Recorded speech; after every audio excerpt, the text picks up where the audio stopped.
Tengan los micrófonos para que no haya retumben.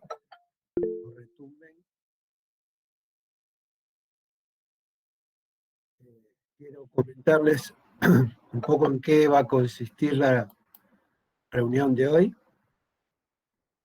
Hoy vamos a hablar cerrando los 4 laboratorios de fármaco que tienen que ver con práctica final, con farmacovigilancia. Es importante decirles que me ha llegado las listas por parte de PFO en el día de hoy, y si bien yo no les voy a tomar el presente porque los tengo en pantalla debido a que Google Meet permite hoy en día ver a todos a través de un truco. Por eso el presente lo voy a pasar después a partir de la pantalla que tengo enfrente hasta este momento. Igual quiero que sepan que el sistema me informa quiénes se retiren, así que el presente lo tendrán aquellos que estén desde este momento hasta el final. La primera parte que vamos a ver es la parte que corresponde a la parte teórica, en el cual vamos a hacer un repaso de farmacovigilancia y un poco de la historia del nacimiento de la farmacovigilancia. Si en algún momento tengo que dejarlos es porque voy a admitir a algunos de sus compañeros que llegan más tarde. Por eso esperé hasta ahora.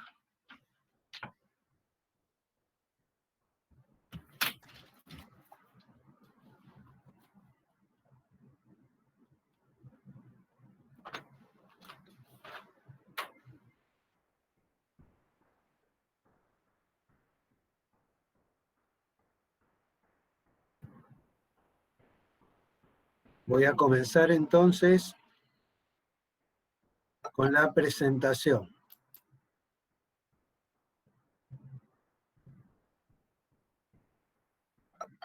Están cobrando carne escándalo. Profe, hay como... dale. Sí, lo escucho, dígame. Sí, no, era para aumentar la presentación, ahora creo que va a aumentar. Ahora la vamos a poner. Dale. Estoy esperando Gracias. porque están llegando todavía compañeros. Muchas gracias. Dale.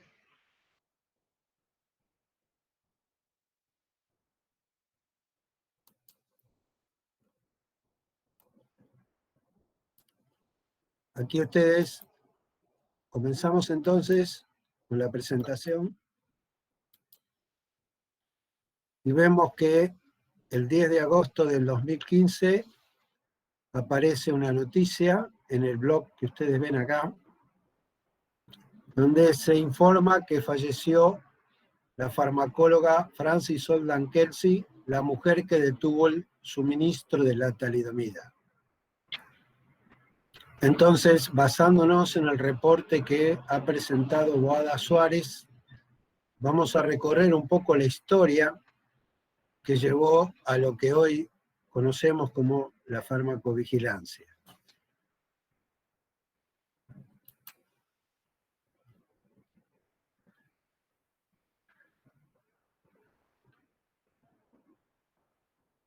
Voy a admitir a algunos compañeros, como les dije antes, que han llegado recién.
Entonces, ubíquense en el tiempo, estamos hablando entonces del año 1954. En la Grunenthal, el 27 de mayo, se reúnen tres químicos que son Kunz, Keller y Mukter, y es la primera referencia a la alfa-ftalimido-glutarimida o talidomida. Estos tres químicos lo que van a hacer es una reacción entre el ácido glutámico y el estálico para formar el ácido glutamoil estálico o estaloil glutámico, y a partir de esto hacen entonces otra reacción química en la cual pasan el compuesto por piridina, un reflujo de piridina, y esto determina que se produzca, ¿no es cierto?, el anhidro de la especie, y finalmente se termina por calentarlo a 170 grados y se obtiene la alfa-ftalimido-glutarimida, que llamaríamos después talidomida. Esa es la forma en que se sintetizó, y estos tres químicos que mencioné lo hicieron en la Grunenthal, en Renania-Westfalia, en Alemania, en Stolberg. Posteriormente a este hecho que acabo de mencionar, se hacen distintos estudios experimentales con la talidomida entre el 57 y el 1957 y 1961. Se realizan estudios, 5 estudios, 2 hace la Grunenthal, 2 las licenciatarias y 1 la Universidad de Milán. Y en estos 5 estudios, lo que se estudió fundamentalmente fue el uso de la talidomida en animales. Se estudió en, por ejemplo, ratas y ratones, en monos, y se lo estudió como sus propiedades hipnóticas, y nunca se estudió con el fin de calmar los vómitos, como muchas veces se cree. Estos estudios demostraron fundamentalmente que la talidomida tenía una dosis letal prácticamente, dosis letal 50, prácticamente inalcanzable, y esto además se sumaba a que el efecto hipnótico que producía era suave, era rápido, no tenía la excitación previa que producían los barbitúricos, y todo esto hizo que rápidamente, sin ningún otro estudio, porque en esa época no se estudiaba hechos importantísimos hoy para nosotros, como son la capacidad de generar teratogénesis de las sustancias, hizo que rápidamente pasara de la fase experimental en animales, fase 0, a los estudios clínicos. En esos estudios clínicos también tuvieron graves problemas, tanto en el diseño como en la ejecución, y el más confiable, que fue el de Lasagna, mostraba que si se usaba la talidomida a las dosis iguales que el placebo, era igual al placebo. Y si se le daba un poco más de dosis, podía producir este efecto hipnótico, pero acompañado de efectos indeseables. Este estudio, hasta allí había llegado la licenciataria, la Grunenthal, y otras empresas, no la Grunenthal, hicieron otros estudios que pudieron demostrar que el fármaco podía causar neuropatía periférica, que a la postre fue lo que hizo que finalmente este fármaco tuviera que ser prescrito con receta médica. así estaban las cosas, y lo que ustedes ven en este momento es el prospecto con que se vendía en Austria este medicamento que hemos hablado, la alfa-ftalimido glutarimida o talidomida, que sale al comercio el 1 de octubre del año 1958.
Observen ustedes la forma que tenía el prospecto, lo que decía en él, mostraba que la talidomida era prácticamente atóxica y que no entrañaba ningún riesgo.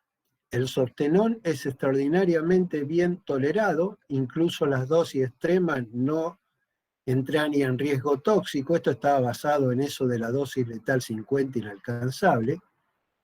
Ocasionalmente se puede producir estreñimiento ligero cuando se usa dosis altas de manera prolongada. En estos casos basta con administrar un laxante ligero. Sedante hipnótico, Softenón es considerablemente conveniente para calmar a los lactantes y niños ansiosos, nerviosos y agitados. En el tratamiento de los pacientes de edad avanzada, agitados e inestables, así como los enfermos en cama, Softenón se muestra particularmente eficaz.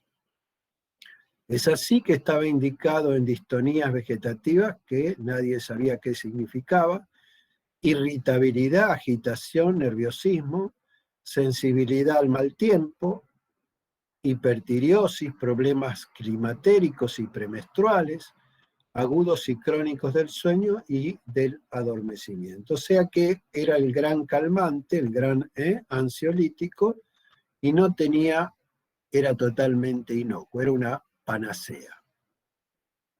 Sin embargo, cuando uno analiza esto, puede ver que entre 1949 y 1959 no habían sucedido problemas, en el trienio entre el 59 y el 61 nacen en Alemania 7.000 focomiélicos, de los cuales un tercio, hablo de la Alemania Federal, un tercio de ellos fallece, de tal manera que para el año 62 quedaban 4.000 de esos 7.000.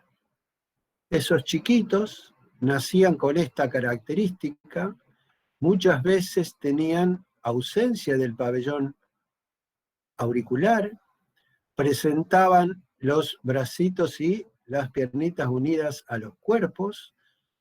Esto es como una falta de desarrollo de los miembros, que llamamos amielia, y el cuadro se llamaba focomielia, y se asociaba con angiomas, digamos, de tipo en la cara, planos, también podían tener, entre otras cosas, atresia esofágica, de intestino delgado, también podían tener alteraciones oculares, malformaciones oculares, microftalmia, renales, cardíacas, ano imperforado, entre otras.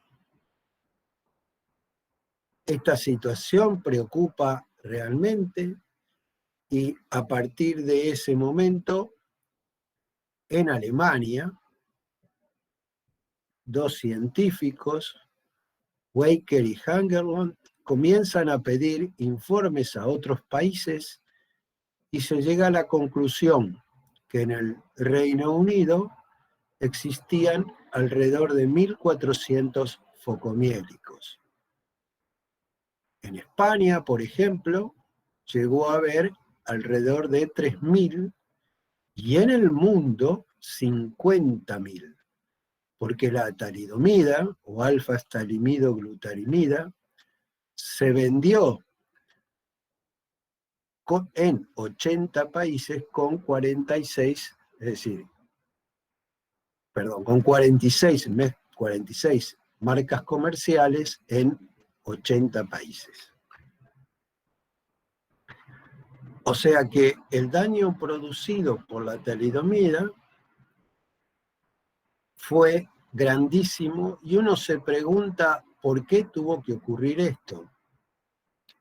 Y es fácil pensar y decir que necesitamos la existencia de una farmacovigilancia que no solo se ocupara del aspecto, digamos, de la efectividad, sino sobre todo que lo balanceara con la seguridad de los medicamentos, y que este episodio histórico llegó a eso. No, me gusta compartir más la opinión del autor, el doctor Boada Suárez, que nos muestra algo que sigue pasando hasta la actualidad.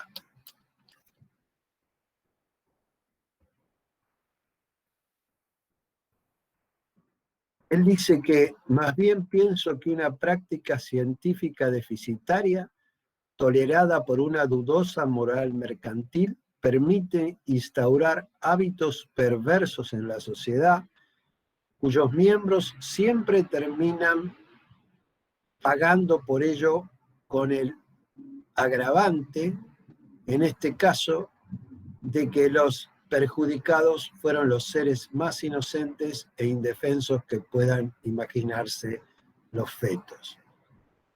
Es decir, doctores, para mí, siguiendo esto que está aquí, habla de una participación indiscutible del comercio en lo que pasó, cosa que realmente sigue pasando hoy. Lo más importante es el comercio y los pacientes. Para la industria farmacéutica son realmente clientes, no pacientes.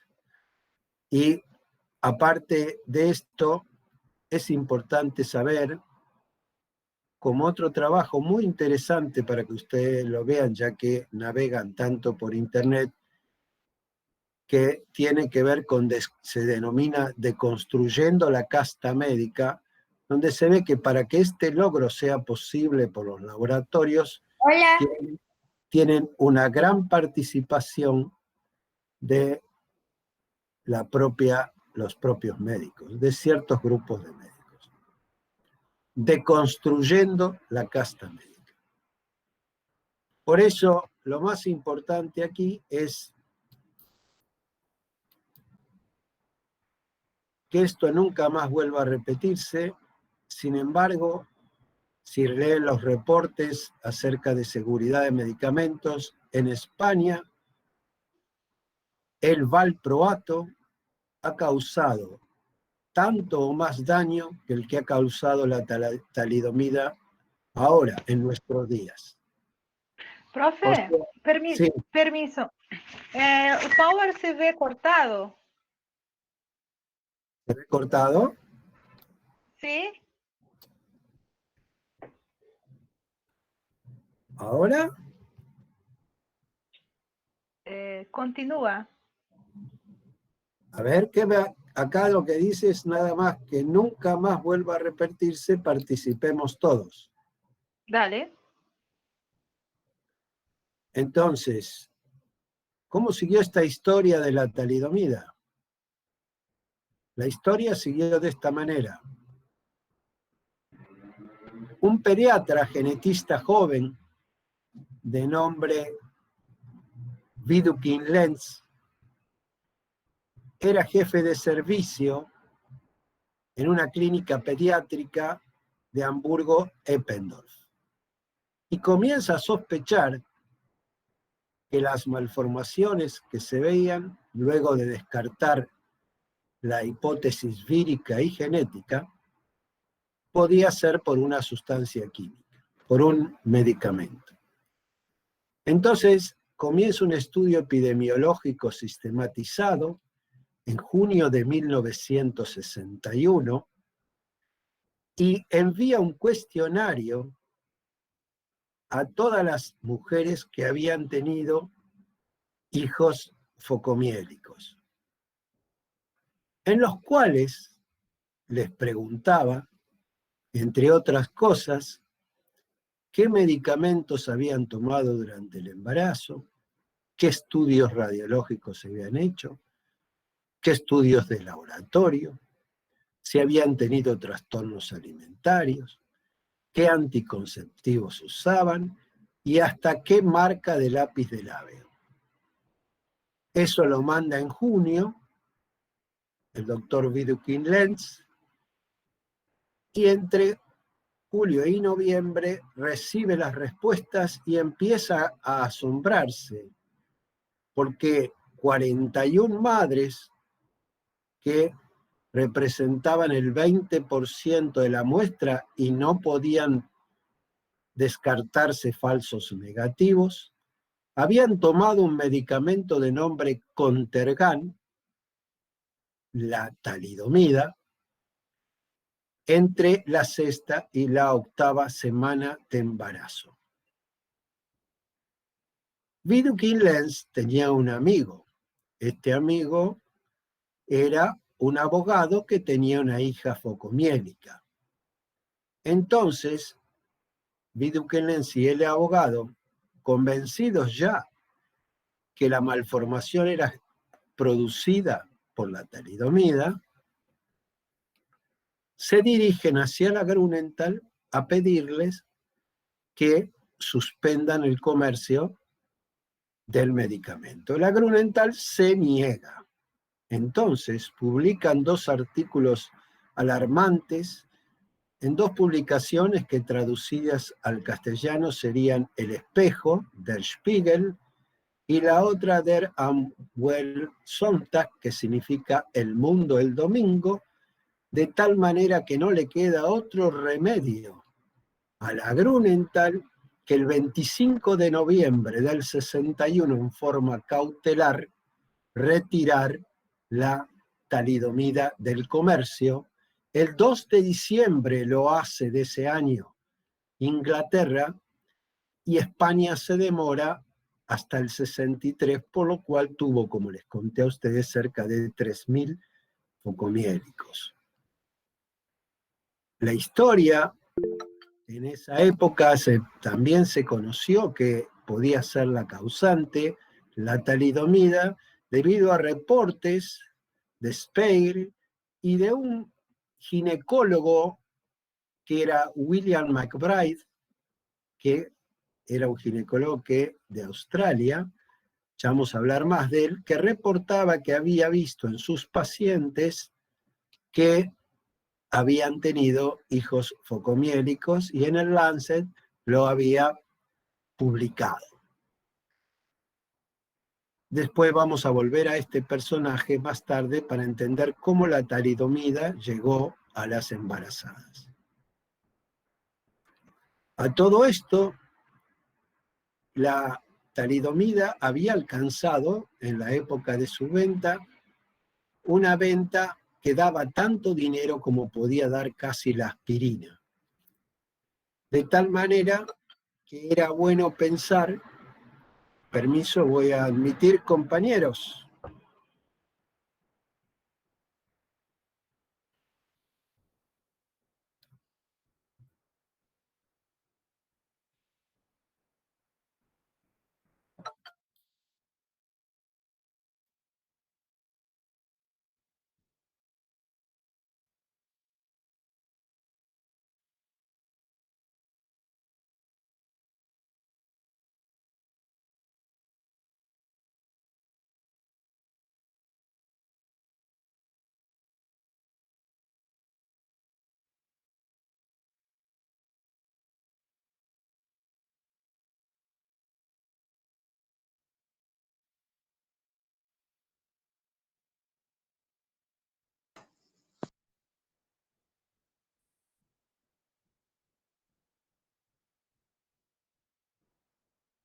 Por eso, como le dije anteriormente, era un negocio venderla en Estados Unidos.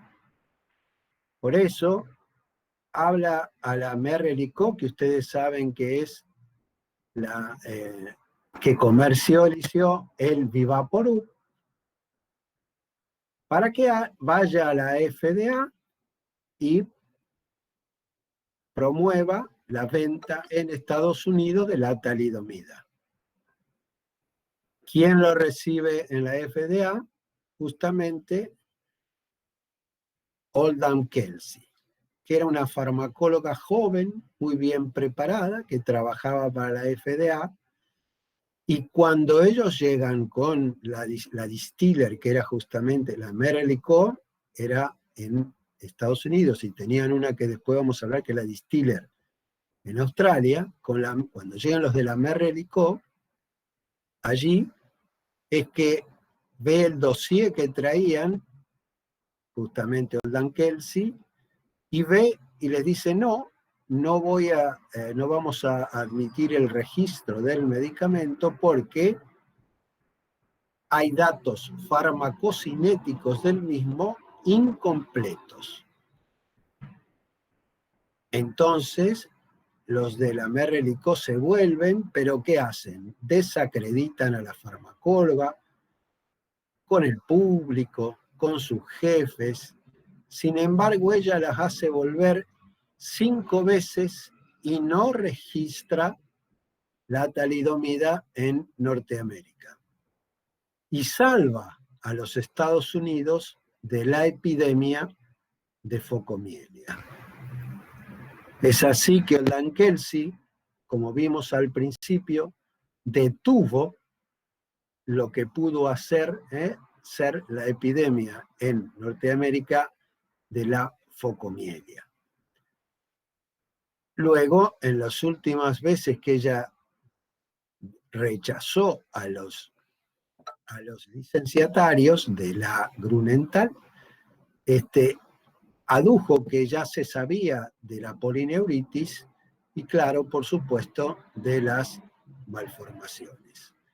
Por esto que hizo Oldham Kelsey, el presidente John Fitzgerald Kennedy le da en el 61 el premio del presidente para la defensa de los derechos civiles.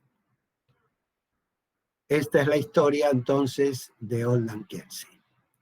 Por otro lado, ustedes se preguntarán cómo llegó a las embarazadas la talidomida si, como dijimos antes, era un hipnosedante. Bueno, esto fue culpa de William McBride, en el cual justamente en el libro Dark Remedy se describe la historia de cómo ocurrió y que básicamente lo podemos explicar por 3 cuestiones. En esa época los laboratorios entregaban muestras al médico a discreción, aun que el medicamento aún no hubiera salido al comercio para que lo conociera. En segundo lugar, los médicos empleaban esas muestras a su criterio, a su buen entender, y muchas veces para indicaciones que hoy llamamos out of label, totalmente fuera de que las indicaciones para las que están autorizados. Eso sí, a su saber. Y por último, las indicaciones de la talidomida eran bastante ambiguas. Por ejemplo, como dije antes, el cuadro que describí, que es la neuropatía vegetativa, que en realidad no se sabía bien qué querían decir con eso. Todo eso hizo que viniera a la clínica, él era ginecólogo de la Crown's Street Clinical de Sydney, en Australia, una mujer que estaba justamente en el segundo mes de embarazo y con una hiperemnesis gravídica, por lo cual la mujer consulta y no sabemos por qué, quizás por algún rumor que sintió. William McBride le receta para los vómitos talidomida. Y la mujer mejora espectacularmente y su primer hijo no es focomiélico. Esto le da muchísimo prestigio a William McBride, pero los siguientes hijos ya fueron focomiélicos y le da a él, junto con otros casos, para la denuncia que les conté, la nota que hizo en el Lancet. Finalmente, William McBride llega a llenar, tiene mucho prestigio por todo esto y sus colegas lo empiezan a imitar. Así es como llegó entonces, como dice el trabajo Dark Remedy de Stephanie Brainers, a través de esta embarazada. Como siempre, y en esa humanidad que a veces no se comprende y más en esas épocas, se le da un premio a William McBride.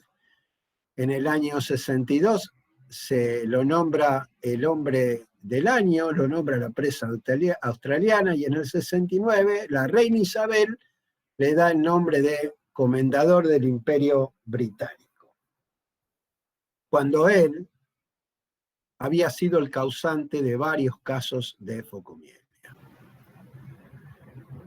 Cerrando un poco esto, les cuento que también hubo cuestiones judiciales en las cuales la focomielia tuvo mucho que ver porque nació una chiquita focomiélica que fue, digamos, se le dio 1 gramo de barbitúricos y esto le produjo la muerte, y eso creó dilemas éticos no solo en cuanto a los ya nacidos, sino en qué hacer con los que todavía no habían nacido.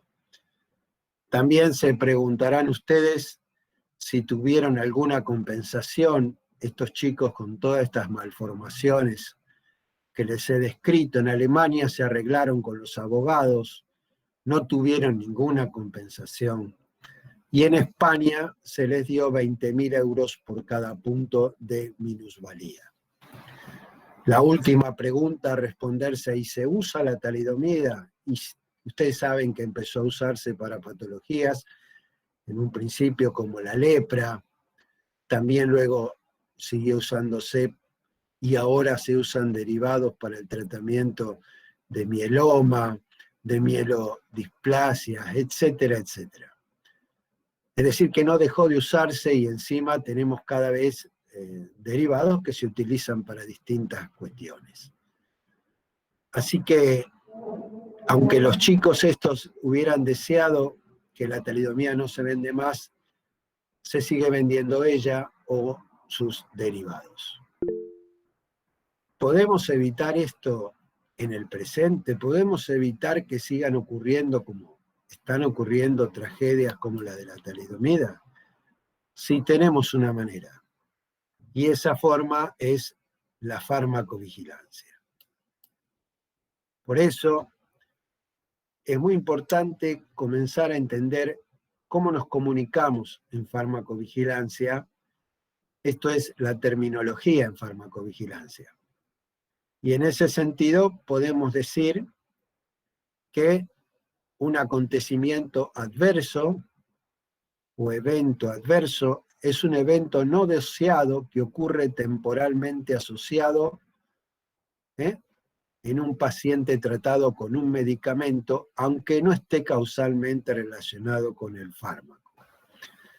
Es decir, en otras palabras, es parecido a lo que ocurre en un estudio en el cual estamos nosotros estudiando un nuevo agente antihipertensivo y el paciente que lo toma sufre un accidente de tránsito. Nosotros podemos decir que en esta situación tenemos un evento adverso y también tenemos cuestiones que podrían estar relacionadas con el medicamento. ¿Por qué decimos que el accidente es un evento adverso? Porque, por ejemplo, el accidente podía estar causado por una cuestión vinculada al medicamento, pero también puede ser causado por otras cuestiones. Por ejemplo, que se haya producido una alteración en la ruta, que el auto tenga un problema, que haya niebla, etc. Es decir, habría diversas causas que podrían haber determinado este accidente. Por eso decimos que es el evento adverso. En cambio, si nosotros tenemos que una determinada reacción podemos demostrar que está causada por un determinado fármaco, allí, en este caso, podemos hablar ya no de evento adverso, sino de reacción adversa. Por eso, cuando hablamos de reacción adversa, decimos que es una respuesta a un medicamento que sea nociva. Primer concepto, nociva.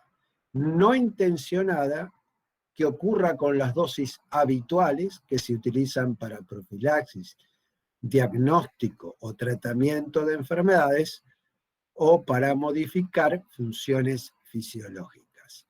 Esta es muy importante que analicemos cómo en la reacción adversa que ya hablamos, estamos atribuyendo, ya hemos demostrado que se debe a un medicamento. Además, otra cosa importante es la participación muchas veces del paciente en este tipo de reacciones, es decir, de la idiosincrasia del paciente, y también entonces cómo pesan las características individuales en las mismas. ¿Hay alguna pregunta con lo que acabo de decir? Pregunto a todos, ¿hay alguna duda? No, profe, se entendió bien. Bueno, voy a admitir a algunos compañeros, les pido un ratito antes de seguir. Profe, ¿puede dejar después el power así? Porque ahí se ve entero. ¿Ahí se ve entero? Ahí se ve Perfecto. entero, porque si no se ve cortado, así que yo creo que es mejor, no sé mis compañeros qué opinan, pero que lo deje así. Bueno, Sí, así se ve mejor. Si no se ve Sí, cortado. así se ve mejor. Sí, profe, ahí se ve mejor. de acuerdo, ¿cómo no?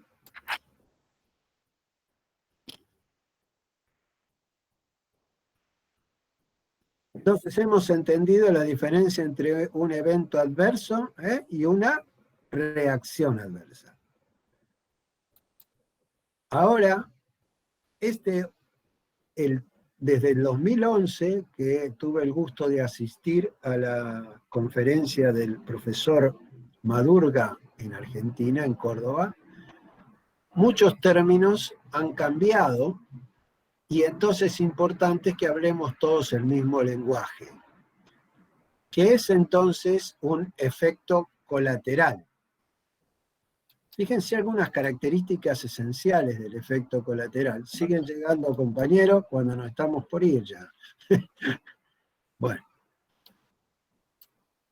Entonces, fíjense que el efecto colateral, ¿se ve bien ahora el power entonces así? Sí, ahí se ve bien. Bueno. Sí, profe. Sí, profe, se ve entero. Quiero que ustedes recalguen en la definición cada punto que vamos hablando. Un efecto colateral, entonces, es cualquier efecto no previsto de un producto farmacéutico que ocurre a las dosis normales utilizadas en el hombre, pero hay algo importantísimo, y es que tiene que estar relacionado con las propiedades farmacológicas del medicamento, ¿sí? Además de que sea no intencionado, y además de que es, y esto es fundamental, que no es nocivo. La reacción adversa era nociva, dañina. Este no es nocivo. Por eso una respuesta terapéutica inesperada puede ser un efecto colateral, pero no una reacción adversa, porque la reacción adversa, repito, es nociva. Los elementos esenciales en esta definición son la naturaleza farmacológica, entonces el efecto, que el fenómeno no sea intencionado y que no exista sobredosis evidente. Esas son las dosis usuales. Ustedes vieron que muchos pacientes pueden, por ejemplo, utilizar medicamentos anticolinérgicos y quejarse, ¿no es cierto?, de que aparece una sequedad de boca, ¿sí? Entonces, ahí nosotros podemos decir que el efecto se está debiendo ¿a qué? A que el fármaco anticolinérgico ocupó los receptores de la acetilcolina y no dejó que el agonista pleno pueda ocuparlos. Como resultado, estamos viendo que depende de las propiedades farmacológicas de la sustancia, ¿sí? Y como dije antes, no es nociva y es no intencionada.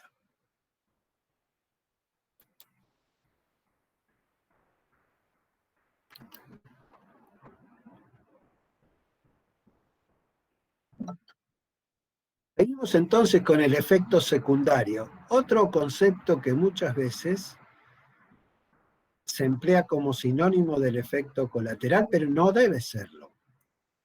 Por definición, si yo digo algo secundario, es que hay algo primario. Entonces, el efecto secundario, a diferencia del colateral, es un efecto que no surge como consecuencia de la acción farmacológica primaria de un medicamento, sino que constituye una consecuencia eventual de aquella.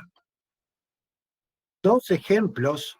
Uno, si a una persona se le administran antibióticos y se produce una destrucción de la flora intestinal, se va a producir un predominio de flora patógena y esto puede traer desde una superinfección hasta una colitis pseudomembranosa. En este caso no es que el antibiótico esa sea la acción farmacológica primaria, sino que, como dije antes, constituye una consecuencia eventual, destruye la flora y a través de eso aparece esto que llamamos efecto secundario. Otra cuestión también que ya podría ser es la aparición de flujo causado por micosis, cándida por ejemplo, en mujeres que toman antibióticos. Lo que ocurre allí sería que justamente el antibiótico produce esa alteración y entonces como efecto secundario aparecería el flujo vaginal.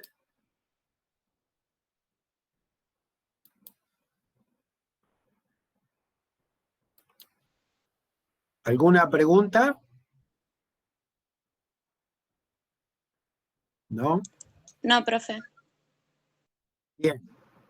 Un repaso entonces rápido de las reacciones adversas por medicamentos. Y ahora saben que esto se ha demostrado la relación con el fármaco. Es decir, si hacemos una expresión matemática de todo esto que he dicho, podríamos decir que el evento adverso sería el conjunto y las reacciones adversas serían el subconjunto. No todo evento adverso es una reacción adversa, pero dentro de esos eventos adversos, si podemos comprobar la relación con el medicamento, diremos que tenemos entonces una reacción adversa. La primera son de tipo A, aumentadas por eso tienen la letra A. Fíjese que cada una de las letras que forman la sigla A, B, C, D, E, es la letra inicial de una palabra en inglés que está representando el tipo de reacción. Por ejemplo, la A es augmented, que significa exagerada, aumentada, la B bizarra, la C continua, la D demorada o delayed, y la E fin de uso, end of use. Las más comunes representan aproximadamente el 75% de las reacciones adversas. Están relacionadas con la dosis. Estas reacciones adversas pueden ser conocidas antes de la autorización debido a su frecuencia. Son obviamente más frecuentes que las B. Son en general reacciones que son menos graves que las B, aunque pueden ser graves, como por ejemplo una hemorragia digestiva por aspirina. Dependen de la dosis y son previsibles, están relacionadas con el mecanismo de acción del medicamento y además, como dije, estas reacciones las vamos a conocer antes de la autorización.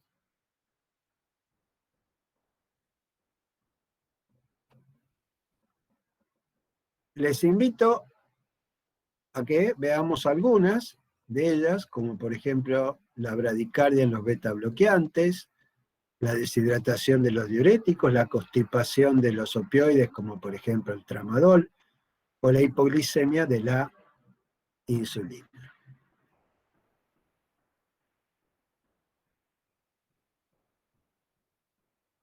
Acá vemos alguna más, como por ejemplo la hiperpotasemia producida por diuréticos que retienen potasio, como por ejemplo la espironolactona.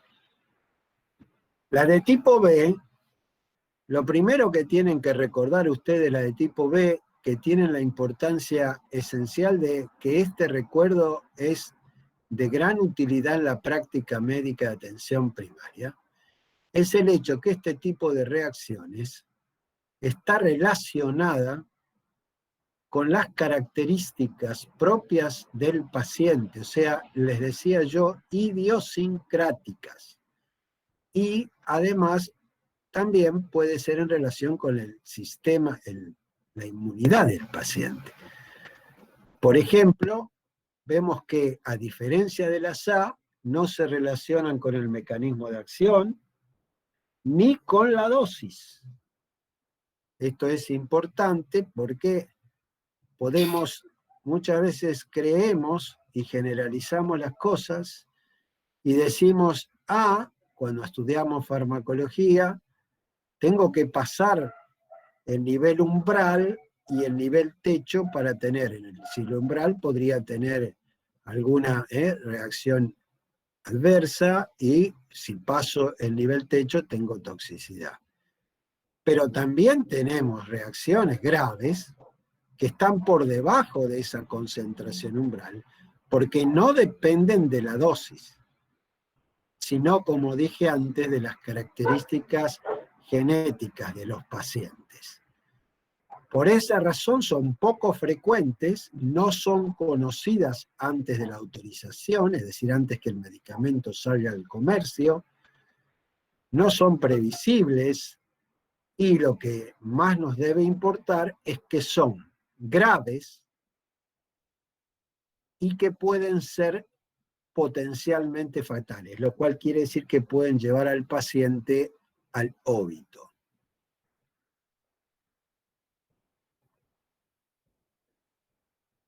¿Se animan ustedes a darme algún ejemplo de reacción de tipo B?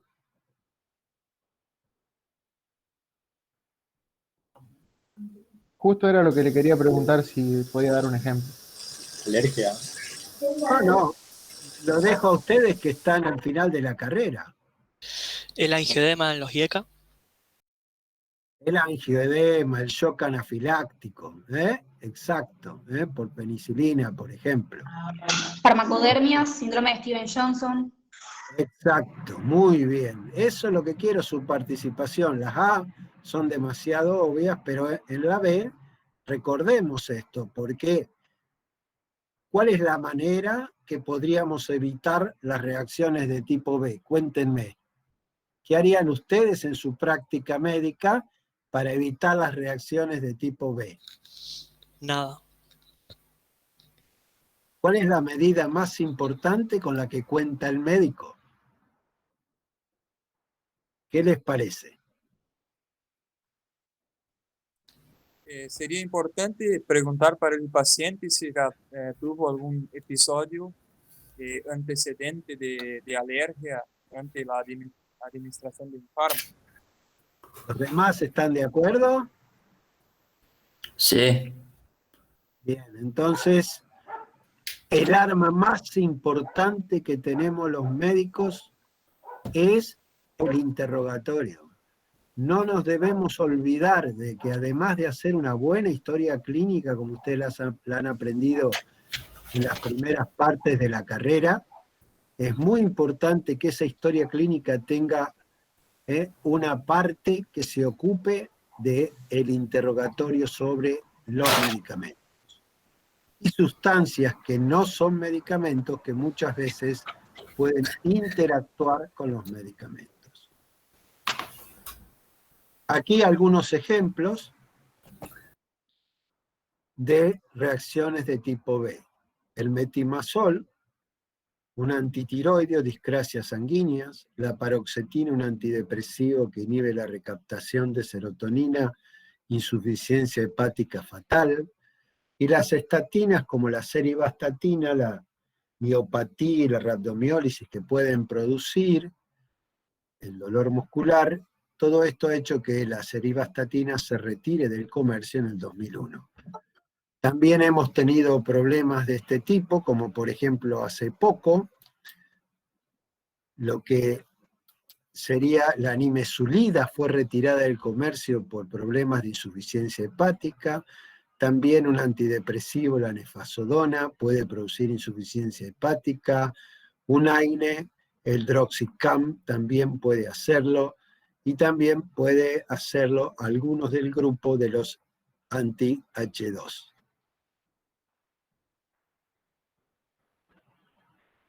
Como la ebrotidina. Bien, la tercer tipo de reacción son reacciones que tienen que ver con el uso continuado, pero muchas de ellas también se vinculan a la vez de ser de tipo C, también son de tipo A. Una de ellas, obviamente, es la farmacodependencia, que depende muchas veces tanto de la dosis como del tiempo de uso de los medicamentos. El otro es la nefrotoxicidad que producen los AINES, que producen, como ustedes saben, necrosis papilar y nefritis intersticial, lo cual va a llevar al paciente a diálisis y finalmente a trasplante. Después tenemos fármacos que ustedes han escuchado últimamente, ¿sí? Como la hidroxicloroquina, que ustedes saben que puede producir un gravísimo problema, que sobre todo en los que lo usan a los 5 años, pero que también debe controlarse. Para mí, por lo menos hay que controlarlo desde que se ve al paciente, y que es la retinopatía pigmentaria. Esto viene a colación del COVID y de los tratamientos que se están discutiendo en ese sentido. La relación riesgo-beneficio. Por otro lado, también tenemos las discinesias tardías por fármacos de tipo neuroléptico, antipsicóticos, y el depósito de amiodarona a nivel de la córnea, que es reversible con colirios de metilcelulosa. En la transparencia ustedes ven entonces un depósito a nivel de la córnea, en forma de pequeños, ustedes ven ahí como pequeños granulitos, Y también ven la retinopatía pigmentaria, la gravísima alteración que dije con anterioridad.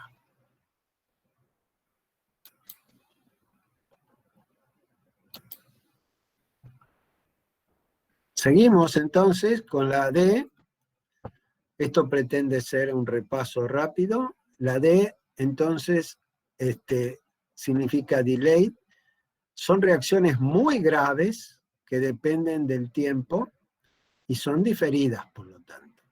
La carcinogénesis, la capacidad de producir cáncer, que muchos, inclusive medicamentos antineoplásicos, pueden producirlo, como la ciclofosfamida, que puede producir cáncer de vejiga, o los medicamentos que se utilizan en el cáncer de próstata, la toxicidad prenatal y la teratogénesis.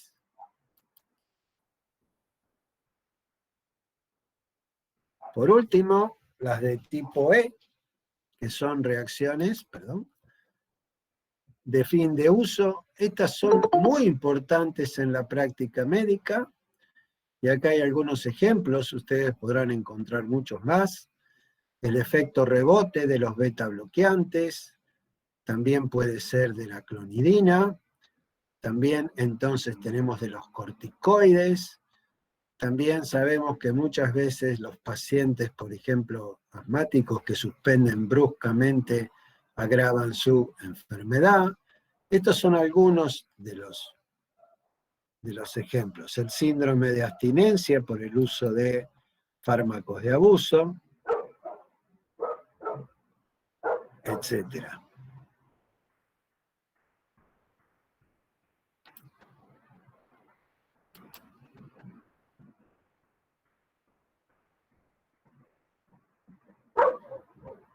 Cuando consideramos una reacción adversa grave, consideramos una reacción adversa a cualquier reacción adversa que tenga estas características, que lleve al paciente a la hospitalización, ponga en riesgo su vida o pueda producirle la muerte. Aquellas que impliquen una incapacidad o una invalidez, o una discapacidad o invalidez persistente o significativas. Aquellas que constituyan una anomalía congénita o defecto de nacimiento. También pueden considerarse reacciones adversas graves, aquellas que sin ser así, sin ser estas, hagan tener que tomar alguna medida para evitar que ocurran estos desenlaces.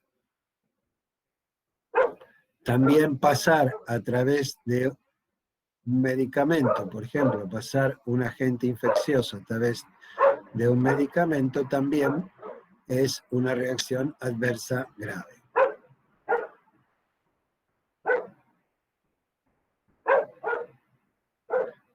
Entonces, también a través de la reacción adversa grave tenemos una reacción más, que es aquella, hoy en día ya no hablamos de graves y leves, sino de graves y no graves. Tenemos otra que es la reacción que llamamos adversa de tipo inesperada. Esta reacción inesperada es aquella que la describimos como una reacción adversa, respuesta terapéutica inesperada, una respuesta que ocurre, una reacción que ocurre, y que en cuanto a su naturaleza, gravedad y consecuencias, no coincide, no está de acuerdo con lo que informa lo que llamamos la ficha médica, o lo que llamamos la ficha que acompaña generalmente a el medicamento, y es fundamental que para que la autoridad, digamos, que permite, finalmente la autoridad que permite que el medicamento pueda ser comercializado, acá ustedes saben que es el ANMAT, autorice su venta. O sea que el laboratorio tiene que entregar esa ficha técnica junto con el material de promoción comercial. Si no, el ente regulador no autoriza su comercialización. Entonces, cuando no hay una coincidencia entre lo que dice esa ficha y la naturaleza, gravedad o consecuencia, es una reacción terapéutica inesperada.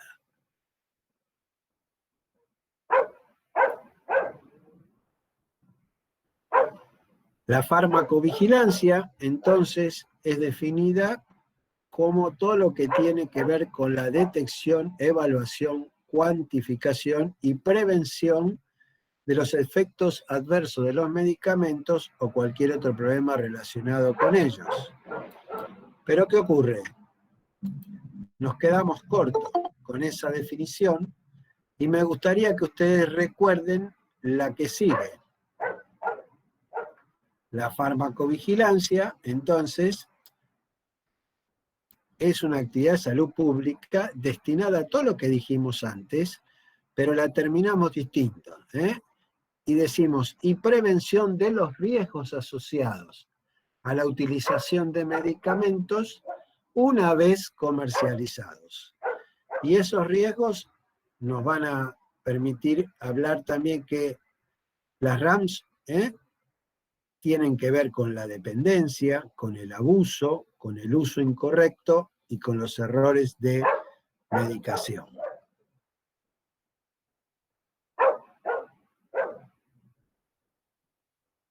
Entonces,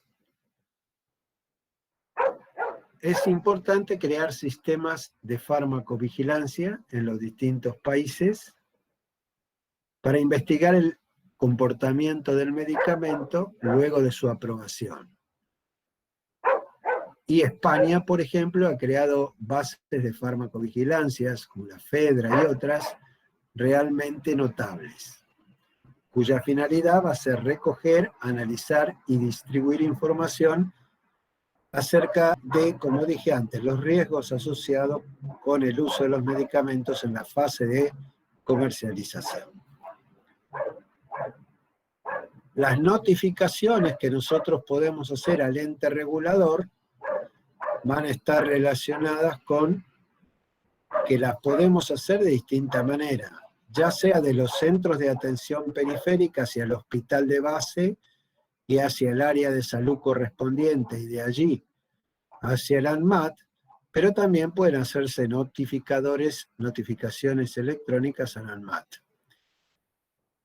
Es importantísimo hacerlo a esto, porque si no, como dije con anterioridad, los pacientes siguen enfermando y muriendo por los medicamentos.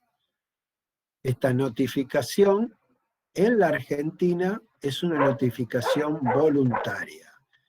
Quiere decir que si ustedes no la hacen, no tenemos manera de que al ANMAT, luego de varias de estas notificaciones, se genere una señal, y esa señal lleve a que el ANMAT derive el estudio de lo que se está informando al Laboratorio de Drogas del Caribe o a Uppsala, Suecia, donde a la vuelta de correo nos informen acerca de lo que se llama una black label, es decir, una etiqueta negra, es decir, acerca de algún problema con el medicamento, o el medicamento, como hemos hablado hoy en algunos, se retire del comercio.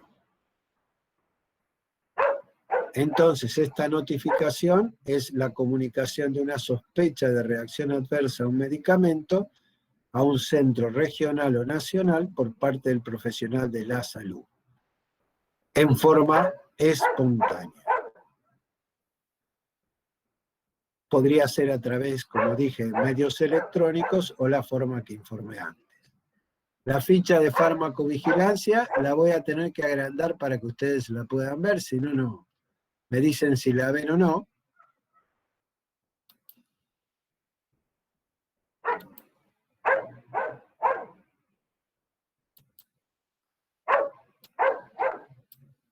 Profe, una pregunta. Sí. Por esa vía de la marcha, también ¿Se hace la notificación en caso de alergia, reacción con hemocomponentes y hemoderivados o no? Sí, también existe, inclusive en el gobierno provincial de Santa Fe se puede notificar distintos tipos de reacciones. Y hay una ficha que se puede bajar directamente también aquí del gobierno de Santa Fe. O sea que existe la posibilidad no solo de reacción adversa por medicamentos, sino también otras comunicaciones. También cada provincia, Córdoba tiene la suya, etc. Yo le invito a bajarse esta ficha porque la tiene que trabajar para que esto realmente sea práctico. ¿Me expliqué? Hola, ¿se me entendió? Sí, gracias. Sí, gracias. No. Es muy Gracias. importante notificar. Aquí vemos nosotros que la ficha entonces muestra primero zona de salud, servicio privado o público, localidad, y luego hay 3 casillitas ahí que dicen evento adverso farmacológico, falta de eficacia o evento adverso con material biomédico. Esto es importante señalar que al principio, cuando nosotros recibimos al paciente y estamos viendo en él algo que pensamos que puede estar relacionado con el medicamento, pero como dijimos al principio, aún no hemos establecido la causa, debemos colocar evento adverso farmacológico. Recuerden que la reacción adversa, ya nosotros hemos establecido el nexo entre el evento adverso y el fármaco para poder hablar de reacción adversa. La falta de eficacia se refiere que el medicamento, como fue indicado y como está indicado, no cumple el efecto que debería cumplir. Esto podría depender de muchas variables.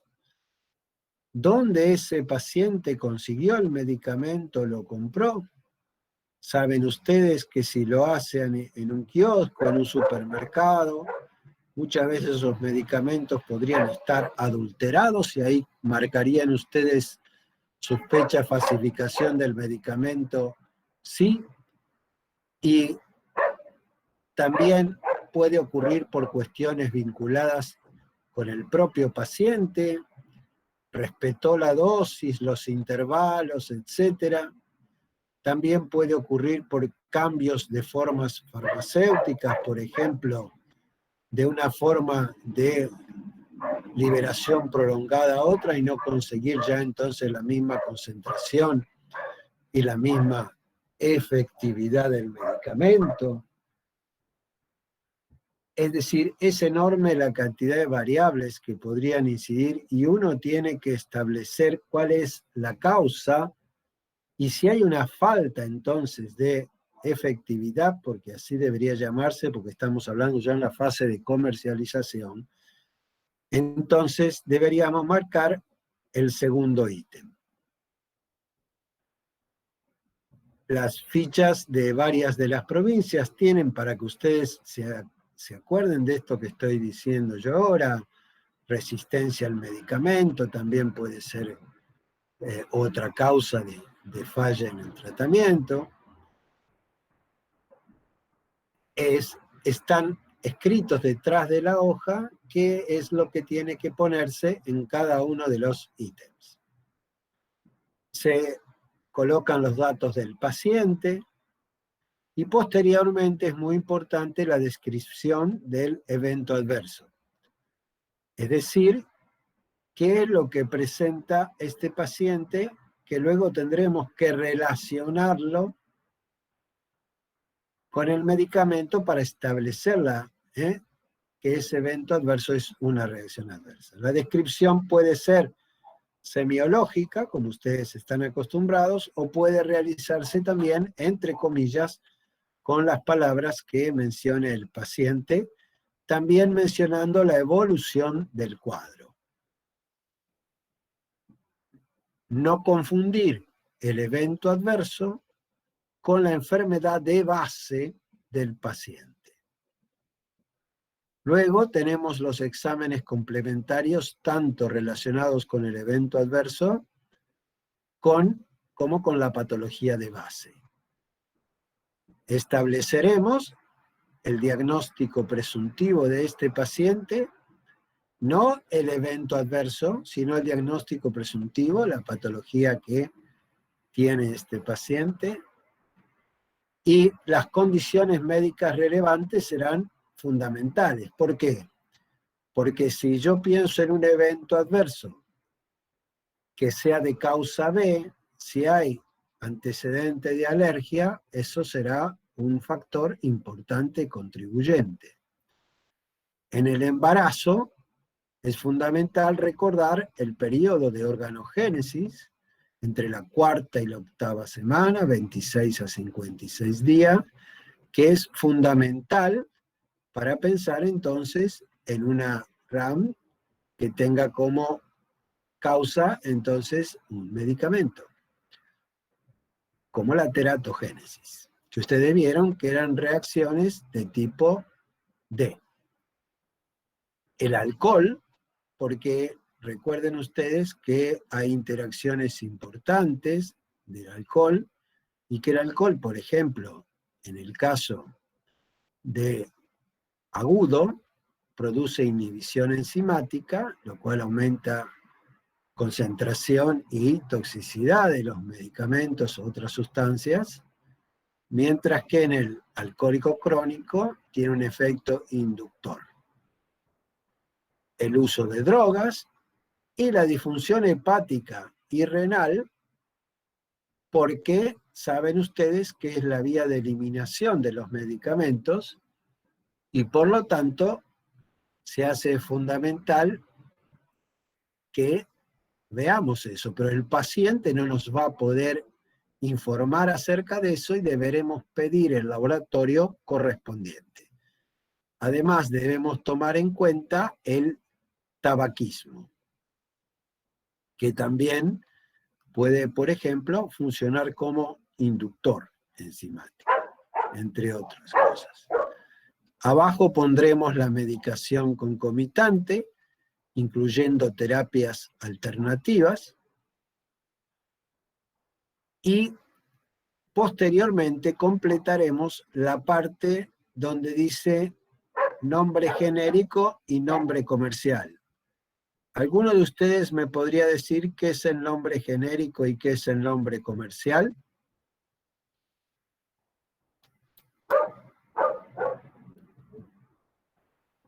¿Escucho alguna vocecita por ahí? ¿No se duerman? El nombre genérico es la droga. Y el nombre Nombre- comercial sería...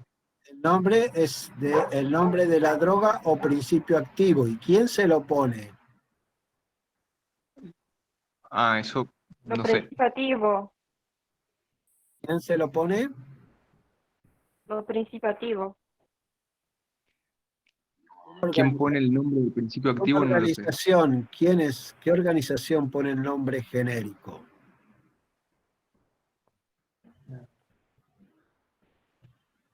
La Organización Mundial de la Salud, La OMS.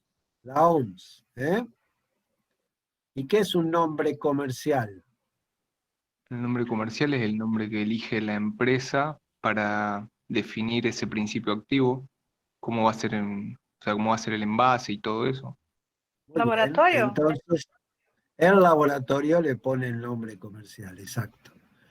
Entonces, ahí pondremos el nombre del medicamento. Fíjense ustedes, ahora yo voy a volver a poner la presentación, donde vemos entonces el nombre genérico y el nombre comercial, la dosis y la frecuencia de administración, cuándo se comenzó, cuándo se finalizó, para qué uso fue indicado, el número de dosis, la fecha de vencimiento y el número de lote. ¿Por qué es importante la fecha de vencimiento?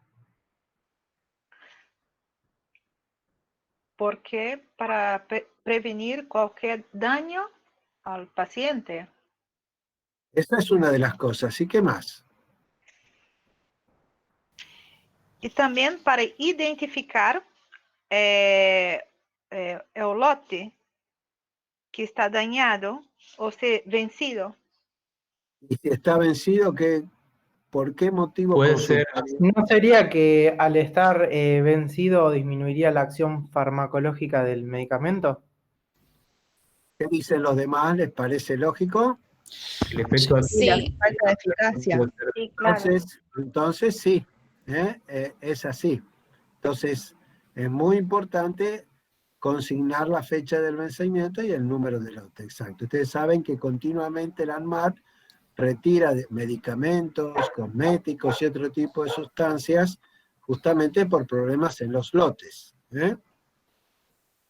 Una vez que uno ha hecho esto, marcará los cuadritos de arriba donde dice resultados, si el evento adverso requirió tratamiento, si se recuperó ad integrum, si se recuperó con secuelas, si no se recuperó, si no se sabe por qué el paciente se fue, si se tiene que prolongar su hospitalización o requirió hospitalización, si lo puso en riesgo de vida, malformaciones, muerte, otro, etc.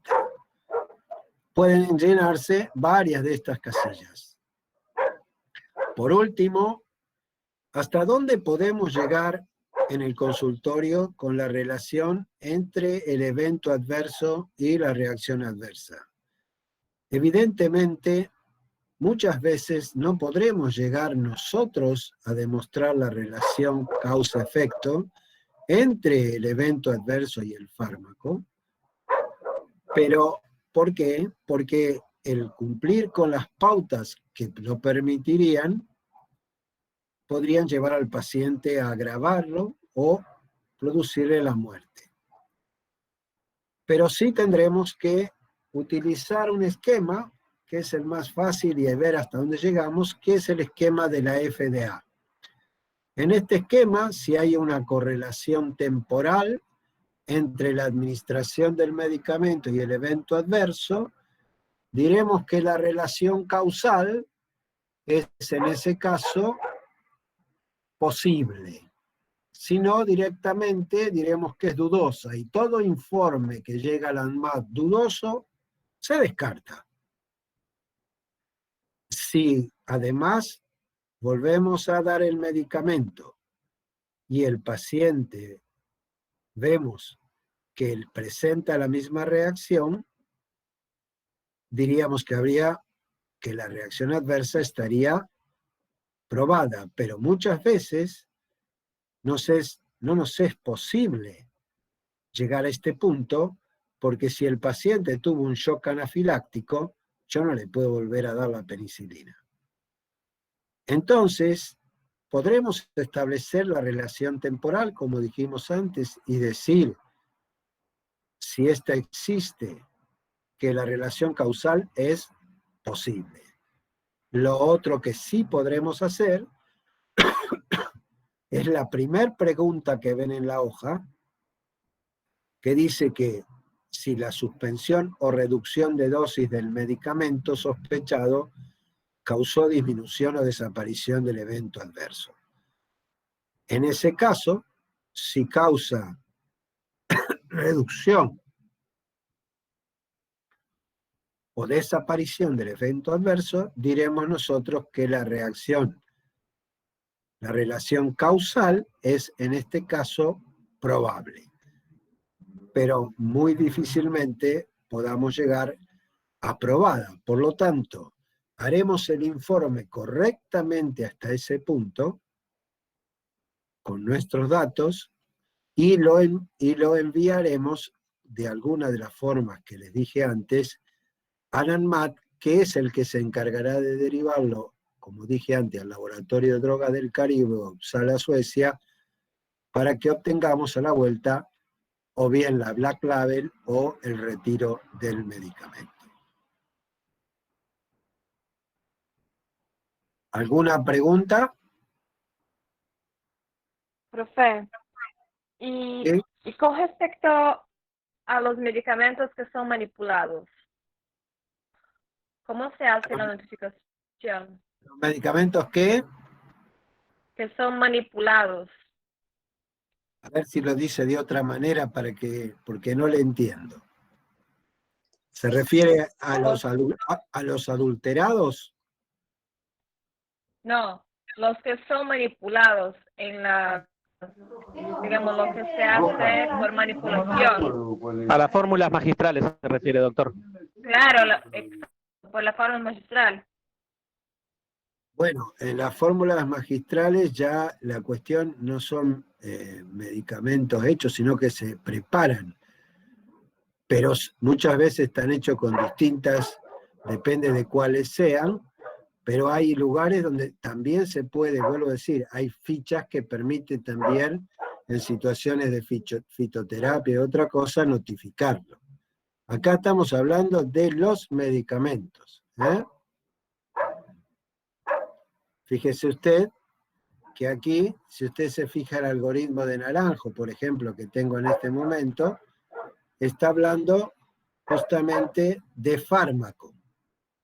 Lo otro tiene que notificarse aparte, y repito, tiene que ver ya con otros aspectos.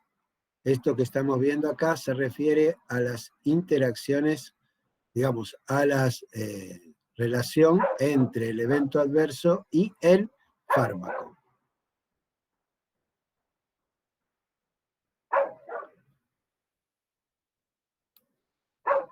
Acá vemos el algoritmo de Naranjo, que es otro, que utiliza, además de lo que hemos dicho nosotros, lo puntúa, como ustedes ven. Se dice si existen notificaciones conclusivas, o sea, se agrega la prueba a nivel de la bibliografía. También se hace otras cuestiones, como por ejemplo, si hay causas alternativas, por eso diferenciamos el evento adverso, recuerden. También habla si la concentración plasmática está en nivel tóxico para los tóxicos, si ya el paciente presentó esa reacción y si hay alguna confirmación objetiva. Eso tiene un puntaje y la suma nos va diciendo también lo mismo que vimos con el score de la FDA. Además, se realiza una difusión de todo esto, además de comunicados de prensa, boletines de disposiciones, boletines para profesionales, etc. Acá muestro un boletín para profesionales de la ANMAT. ¿Por qué no se notifican las reacciones, los eventos adversos? Que es tan importante hacerlo. Porque si bien se sabe qué es la farmacovigilancia, no se sabe qué no es, o qué no hace, mejor dicho. Lo fundamental es que no vigila la actividad prescriptora del médico, ni la dispensadora del farmacéutico, ni la administradora del enfermero. No persigue controlar la calidad del medicamento genérico versus marca, y aunque sí, digamos, el ANMAT lo hace, no la farmacovigilancia, no controla el registro de medicamento. Entonces, no tenemos que tener ningún temor a notificar, porque no es denunciar, es notificar. Y nadie nos va a poner preso porque notifiquemos, pero sí vamos a evitar en gran medida que se sigan muriendo los pacientes o enfermando. Recuerden entonces que nunca termina de conocerse lo que puede provocar un medicamento. Con el uso y la experiencia, la idea de lo que un fármaco puede provocar se va acercando a la realidad. Se dice que se necesitan 7 años en el comercio tanto para conocer lo relativo a la utilidad terapéutica como a los riesgos y establecer la relación riesgo-beneficio. Y que ustedes ven aquí en el frente en este momento que en las primeras fases es muy poco lo que podemos ver, que ya dijimos que la fase 1 no aportaba grandes datos, que el índice terapéutico, que son las cuestiones esas que se utilizaron también en la talidomida, realmente no nos informan y que calcular índice terapéutico tiene grandes debilidades que ustedes ya han estudiado durante la carrera y que no voy a reiterar. y que la fase clínica nos permitirá ver como máximo efectos dosis dependiente, pero todos aquellos idiosincráticos, el cáncer y todo lo demás, irán apareciendo en la fase de postcomercialización. Y entonces es así como le digo, que muchas veces los medicamentos, hasta los laboratorios hasta hacen renovaciones, que hasta una tercera renovación, que la patente puede durar hasta 20 años, y que cuando se acaba muchas veces la patente se le busca otro uso para volver a seguir teniendo la exclusividad. Por eso es muy importante que nosotros, todos, no solo los médicos, los fonoaudiólogos, los odontólogos, los kinesiólogos, todos hagamos farmacovigilancia, porque mientras no la hagamos, la Argentina se está esforzando en este momento por formar gente en eso también, el ANMAT, mientras no lo hagamos, realmente van a seguir ocurriendo enfermedades y muertes por medicamento. Yo, aquí tienen la bibliografía, en el Power, que me gustaría subírselos. Voy a ver dónde puede subirse. Si podemos crear un grupo que diga uso racional de medicamentos 2020, sería lo mejor. ¿Ustedes tienen un lugar en el campus? ¿Ustedes ven en el campus si yo se los cuelgo en el campus? ¿Se entiende la pregunta? Lo vemos. Tienen un lugar en el campus para práctica final. Entonces, yo voy a hablar con la gente Sí, de profe. práctica final para poder subirles el PowerPoint, ¿sí? No sé si podemos entrar o nos tienen que aceptar. Me parece que todavía no podemos entrar nosotros, pero si quiere, profe, le dejamos un mail ahí en el chat para que usted lo mande y después los compañeros lo pasan. Y para mí es muy importante eso para poder subírselos, ¿sí? Bueno, ahí en el chat le dejamos algún email y usted si quiere lo puede mandar por ahí. Sí, además estamos viendo de grabar para que ustedes puedan tener después en el campus también todo esto, ¿me explico? Sí. Para los que hoy no pudieron asistir. Somos en realidad 120 en este momento, pero faltan todavía algunos. Entonces, para que esos chicos lo puedan ver también. Yo ahora quiero pasarles 2 casos y charlarlos con ustedes, con lo cual cerramos lo de hoy.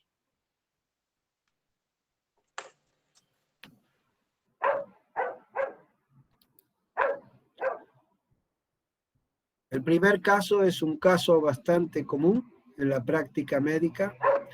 Es un paciente Juan Manuel Fonseca, de edad 85 kilos.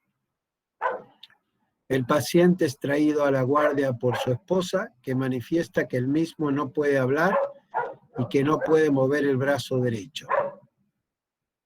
El familiar comenta que el paciente no fuma, bebe de vez en cuando y que no toma medicamentos, con excepción de una pastilla para su jaqueca, una de color rojo, que el médico le indicó que la tome si tiene dolor de cabeza y que la tomó 2 horas antes de empezar el cuadro.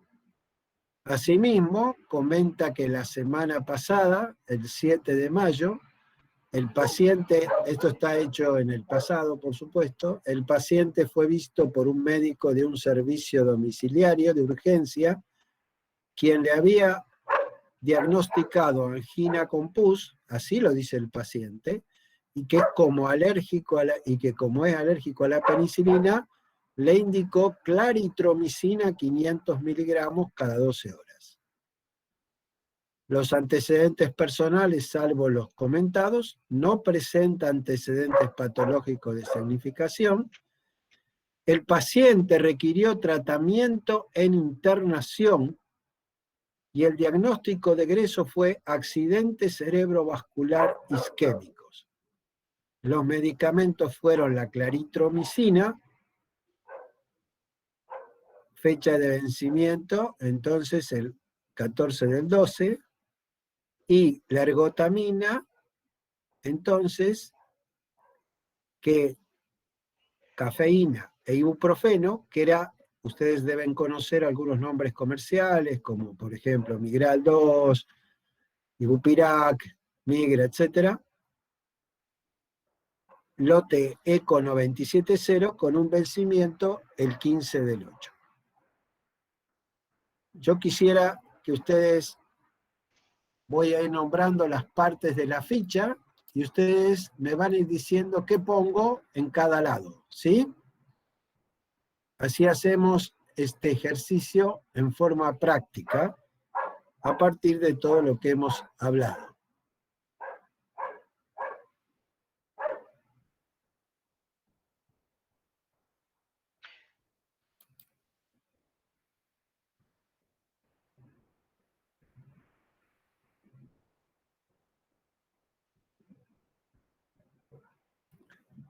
Bien, esto entonces, si lo tenemos que empezar a marcar, nosotros decíamos que podía ser una falta de eficacia, un evento adverso farmacológico o un evento adverso relacionado con material biomédico. ¿Qué sería?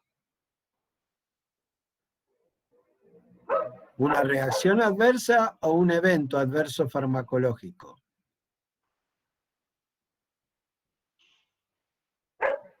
A ver, ¿alguno de los 117 que quedan?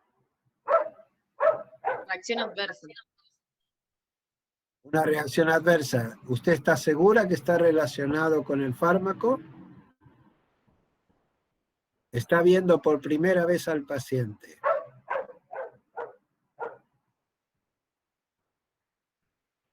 No. No, porque... Entonces... Efecto adverso. Un evento adverso, exacto. Como dijimos, marcaríamos evento adverso farmacológico. ¿Qué pondríamos en donde dice descripción del evento adverso?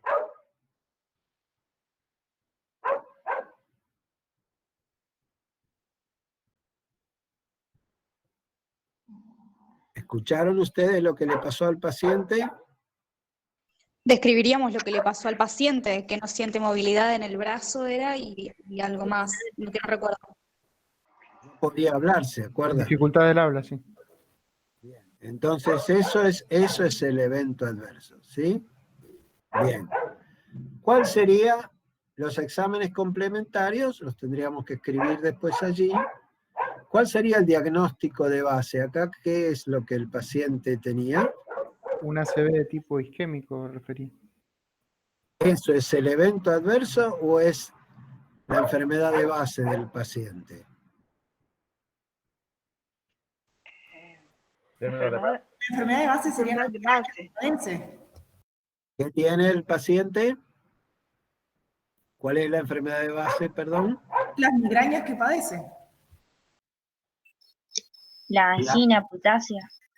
La angina putácea. O sea que fue medicado por la angina, ¿verdad? ¿Sí? Sí. Bien. Entonces, la enfermedad de base sería la angina. ¿Está tomando alguna medicación concomitante? Sería alguna medicación que, como ustedes les dije, estuviera tomando. Dijimos que tomaba. Y la medicación que he tomado 2 horas antes. Tomó 2 horas antes la ergotamina que la tomaba como base. ¿Y cuál fue la medicación que se dio también? Entonces, la claritromicina. La claritromicina, exacto. La claritromicina. Entonces, ahora vamos a completar el cuadrito. Permiso. Voy a agrandarlo para que lo podamos ver un poquito mejor.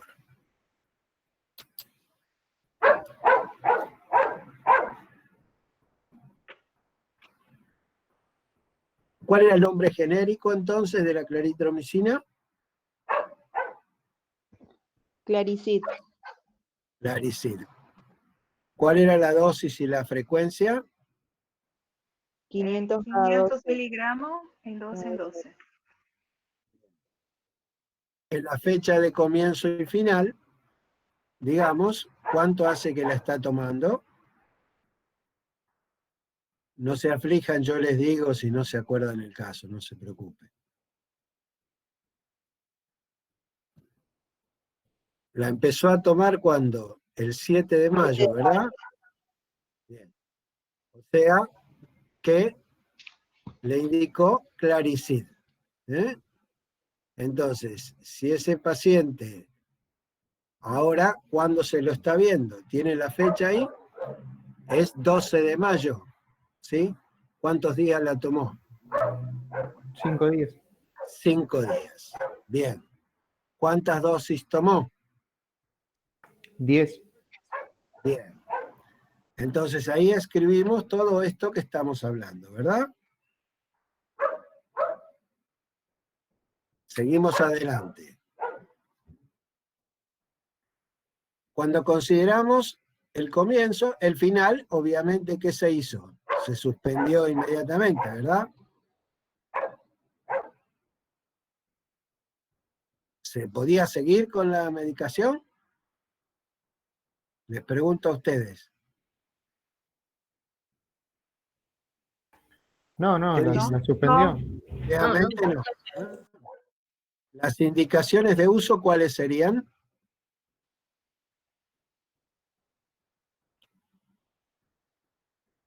¿500 miligramos cada 12 horas? ¿Y la indicación de uso qué quiere decir indicación de uso?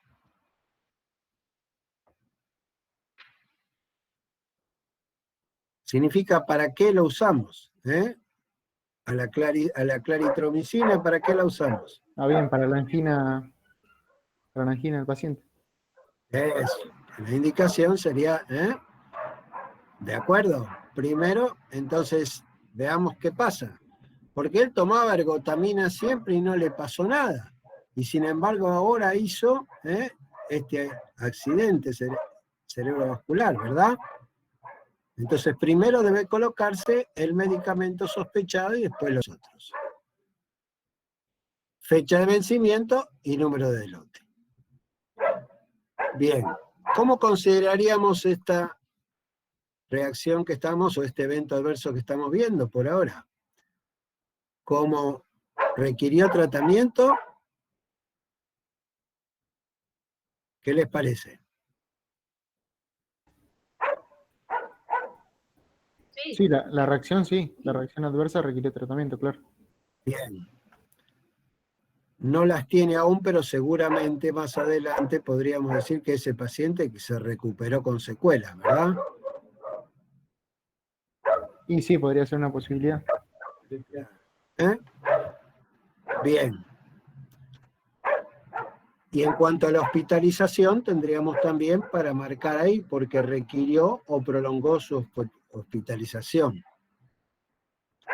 ¿Tuvo riesgo de vida? Sí, sí. Entonces, marcamos todas las que corresponden y después, entonces, veamos. ¿Hay correlación temporal entre la administración del medicamento y el evento? Sí, entonces, ¿cómo dijimos que era la relación en ese caso? Yo digo las 3 posibilidades: dudosa, posible, probable, 4, perdón, o probada. Probable. Probable. ¿Qué dicen los demás? Solo he demostrado la correlación temporal. ¿Será probable? Probable. Todos concuerdan con probable. Es posible. Es posible. Porque lo que he demostrado hasta ahora es que hay una correlación temporal. Ahora, el paciente se dice si la suspensión o reducción del medicamento sospechado causó disminución o desaparición del evento adverso. ¿Podemos decirlo a eso o no? Es que no lo podemos decir. No podemos decirlo porque ya ustedes ven entonces que muchas veces no podemos llegar a la relación causa-efecto, ¿verdad? Claro, porque no sería, por ejemplo, una reacción alérgica que vemos que desaparece. Claro, Una aquí no manifestación podemos. cutánea, por ejemplo. Muy bien, entonces no podemos saber, ¿sí? Porque ya queda con daño el paciente y secuelas inclusive. Bien, entonces, ¿le podemos volver a dar el medicamento? Tampoco. Entonces nosotros completamos la ficha hasta donde podemos y así como está la enviamos al ANMAT. ¿De acuerdo? Ahora nos preguntamos nosotros si esto es o no finalmente una reacción adversa. ¿Ustedes qué piensan que pasó en este caso? Evento adverso. Hasta ahora, ¿no es cierto?, decimos que es un evento adverso. Pero ¿podría ser una reacción adversa? Doctor, por la edad del paciente y el uso de la ergotamina frecuente, ¿no podría haber hecho un vasoespasmo que cause la isquemia concomitantemente del ACV? ¿Por qué? Muy bien. ¿Y por qué antes no hacía esto y ahora sí hizo el vasoespasmo? Por acumulación del medicamento en el organismo. Bien, a ver qué otro de ustedes me dice por qué se acumuló.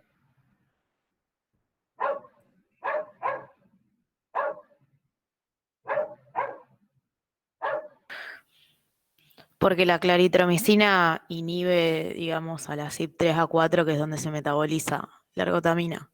Entonces, aumenta la concentración. ¿Están de acuerdo? ¿Están de acuerdo?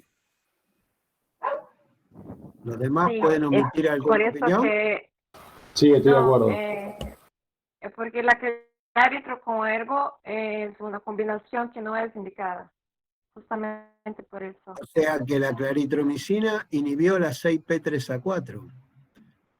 ¿Sí? Que metaboliza la ergotamina. ¿Y qué pasó con la ergotamina? Se acumuló, digamos, y generó el Bien. vasoespasmo que decía el Y compañero. potencializó.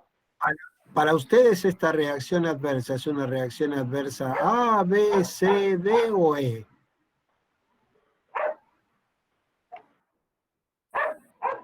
Una D, doctor.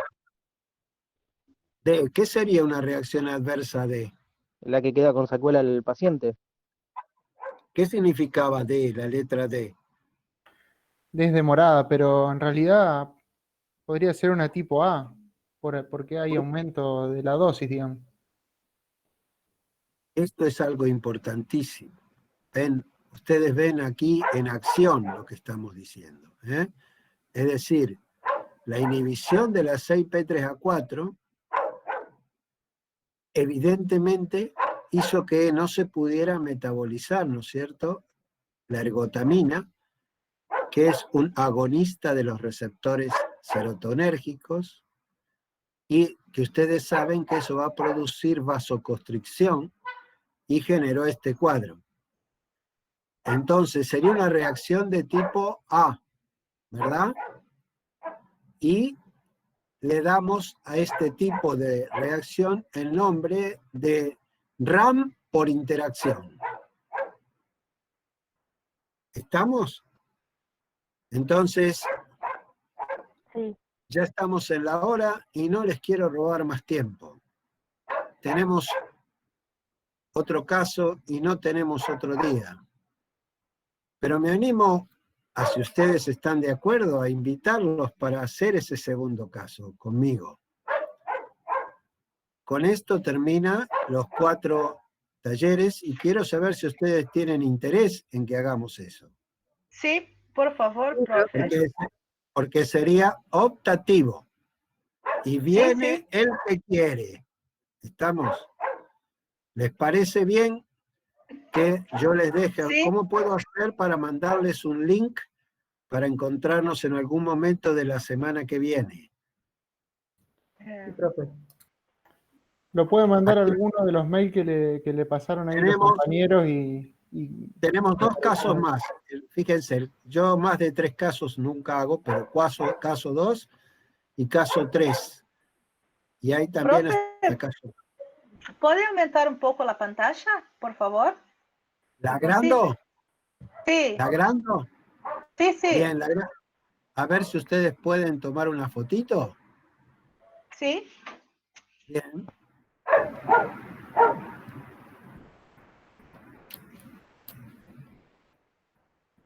Voy a pasar entonces cada caso para ver si pueden hacerlo.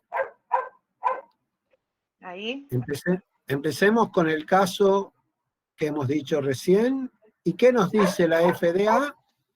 La FDA nos dice que se han notificado casos graves de isquemia periférica asociados al uso simultáneo de ergotamina, tartrato más cafeína con fármacos inhibidores potentes del 6P3A4, debido a que dicha inhibición eleva los niveles plasmáticos de ergotamina, tartrato más cafeína, el riesgo de vasoespasmo se incrementa y puede originar isquemia cerebral o isquemia de las extremidades. Les quiero recordar, para no seguir, no cansarlos, que no solo pasa esta interacción con la ergotamina que estamos diciendo, con el IDS del 6P3A4, sino con el, como hemos dicho recién con la claritro, sino también que tenemos también el ritonavir, el nelfinavir, el indinavir,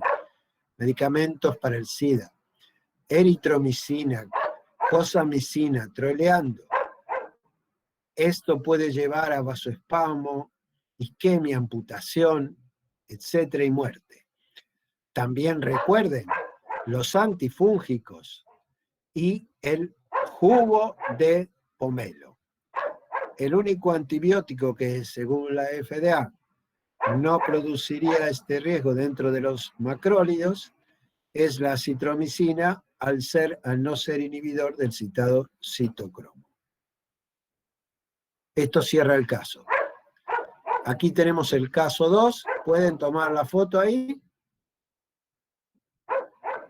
Díganme si Se pueden. ve cortado, profe.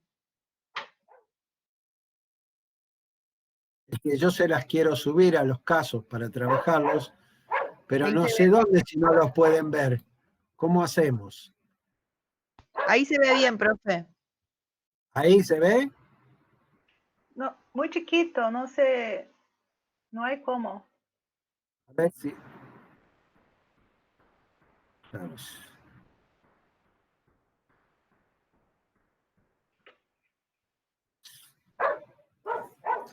Pero no se preocupe, profe, que no es un problema del Power, es un problema de formato de presentación acá. Si usted lo pasa, lo vamos a ver bien nosotros después. Yo quisiera pasárselos, pero quisiera que me digan dónde se los paso.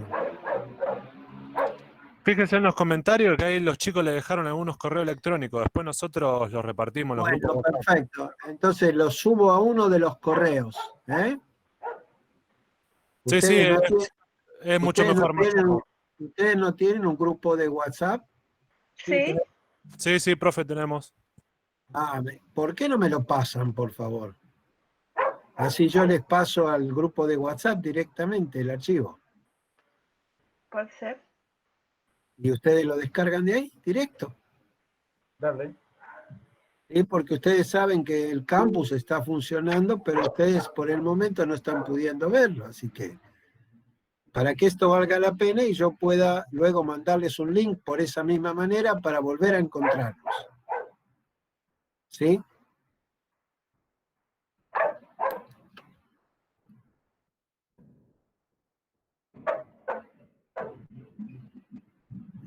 ¿Pueden mandarme el grupo de WhatsApp entonces? ¿Me ponen el número por aquí, por favor? Ahí le enviaron, profe. Fíjese en el chat. comentario, profe. Hay dos links. Que si clicas, hace un clic y te va directamente. Bien, ¿cuál es el que me mandaron? El chat WhatsApp, el último. Exactamente, sí. Bien, denme un segundo para copiarlo. Y ya si no hay preguntas, los estoy dejando ir ya. Dale, gracias. La idea de volver a reunirnos es no para volver a dar teoría, no quiero más teoría, ya está con lo de hoy. Yo quisiera seguir trabajando en forma práctica y frente al trabajo nuestro de cada día, aplicando esto de la farmacovigilancia, ¿sí? Así que les hago la invitación a todos, para que se fijen en el grupo de WhatsApp cuando nos reunimos. Va a ser una sola reunión, pero va a tener esto. Yo voy a generar preguntas y bueno, los que realmente quieren venir y participar van a ir junto conmigo armando hasta que lleguemos a las respuestas. Cada uno de ustedes les voy a pedir, por favor, que se traiga de casa, se baje del gobierno de Santa Fe, como les dije hoy, la ficha de farmacovigilancia. Para trabajar, porque yo no acepto y no creo que aunque seamos muchos y aunque no estemos presencialmente, no podemos hacerlo. Yo me niego a aceptar eso y creo que podemos seguir trabajando como si fuera algo presencial, ¿sí? Pero para eso necesito, obviamente, la participación de ustedes.